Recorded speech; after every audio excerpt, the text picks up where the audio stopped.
एक महात्मा जुमेरा गांव से थोड़ी दूर एक शांत इलाके में अपनी कुटिया में अपने एक नौकर के साथ रहते थे। वह शहर और गांव में काफी चर्चित थे। दूर शहर और गांव से लोग उनके पास अपनी समस्या लेकर आते और वे खुशी खुशी लोगों की समस्या का हल करते थे। एक दिन कुछ ऐसा ही हुआ।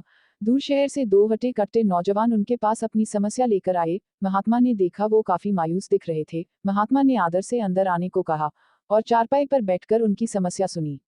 पहला नौजवान बोला, महात्मा जी, हमने सुना है आप हर समस्या का समाधान जानते हैं। जो कोई भी आपके पास अपनी समस्या लेकर आता है वह खाली हाथ नहीं जाता। हम भी आपसे कुछ ऐसी ही उम्मीद लेकर आए हैं।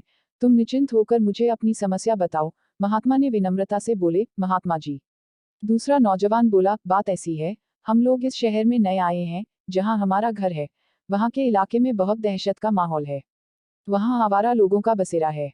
सड़कों पर गुजरते हुए लोगों से बदतमीजी की जाती है। आते जाते लोगों को गालियां दी जाती है।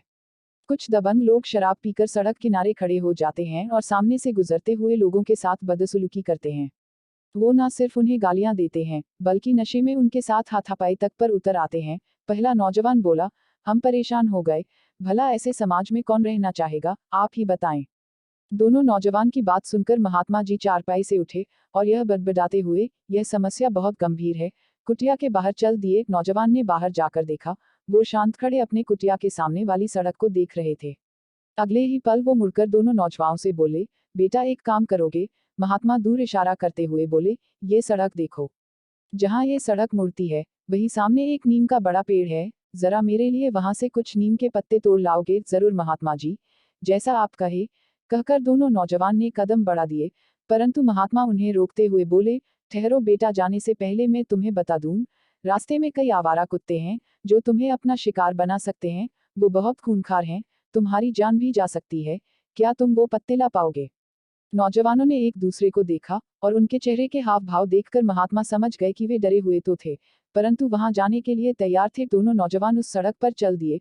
वो सड़क पर से गुजरे, रास्ते में उन्हें काफी आवारा कुत्ते सड़क किनारे बैठे मिले। उन्होंने कोशिश की वो उन्हें पार कर जाएं, परंतु यह करना आसान नहीं था। जैसे ही वो एक कुत्ते के करीब से गुजरे, कुत्ते ने उन्हें काट खाने वाली भूखी निगाहों से घूरा। वो कोशिश करते उन्हें पार करने की, परंतु यह करना जान जोखिम में डालने के बराबर था। काफी देर इंतजार करने के बाद जब वे लौटे तब महात्मा ने देखा उनके हाथ खाली थे और वो काफी डरे हुए थे। वो महात्मा के करीब आए और बोले, हमें माफ कर दीजिए।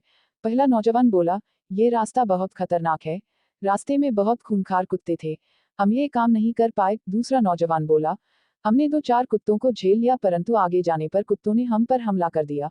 हम जैसे तैसे करके अपनी जान बचाकर वापस आए हैं। महात्मा बिना कुछ बोले कुटिया के अंदर चलते गए और अपने नौकर को साथ लेकर बाहर आए। उन्होंने नौकर से वो पत्ते तोड़ने के लिए कहा। नौकर उसी सड़क से गया, वह कुत्तों के बीच से गुजरा, परंतु जब काफी देर बाद दोनों नौजवानों ने नौकर को सड़क से वापस अपनी ओर आते देखा, तब देखा उसके हाथ नीम के पत्तों से भरे थे। ये देखकर दोनों नौजवान भौचक के रह गए।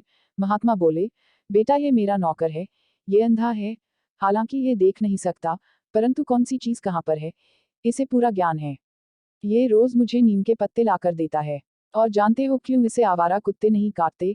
क्योंकि ये उनकी तरफ जरा भी ध्यान नहीं देता, ये सिर्फ अपने काम से काम रखता है। महात्मा आगे बोले, जीवन में एक बात हमेशा याद रखना बेटा, जिस फिजूल की चीज पर तुम सबसे ज्यादा ध्यान दोगे वह चीज तुम्हें उतनी ही काटेगी।